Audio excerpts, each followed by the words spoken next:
नमस्कार, मी Tejal. Healthy and tasty recipes या चॅनलमध्ये आपलं स्वागत आहे.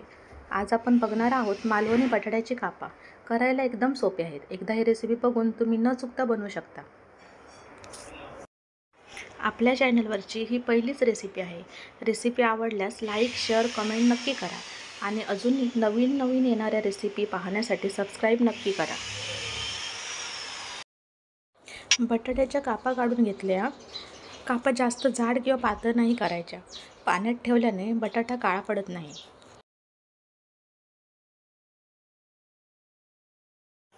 कापा बनवण्यासाठी लागणारं साहित्य बघूयात.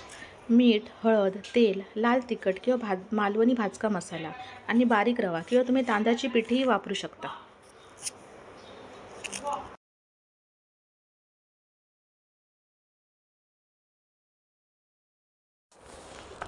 सर्वप्रथम बटाट्याच्या कापांना मीठ, मालवणी भाजका मसाला, हळद लावून घ्यायचं.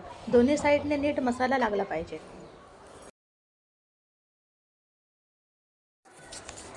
नंतर एका प्लेटमध्ये रवा घेऊन त्यात मसाले लावलेले बटाट्याचे काप दोन्ही साईडने व्यवस्थित घोळवून घ्यायचे. भिडा किंवा पॅनवर 2 चमचे तेल टाकावे. तेल गरम झाल्यावर बटाट्याचे काप तेलात सोडावे. फ्राय करताना तेल कमी वाटलं तर मध्ये मध्ये वरून 1-2 चमचे तेल सोडावे. वरती झाकण ठेवून 2 मिनिटे वाफ द्यावी व एक साईडला नीट फ्राय झाली की कापा पलटवून घ्यावे. दोन्ही साईडने नीट छान फ्राय झाल्यावर गॅस बंद करावा. तयार आहेत झटपट होणारी बटाट्याची कापा.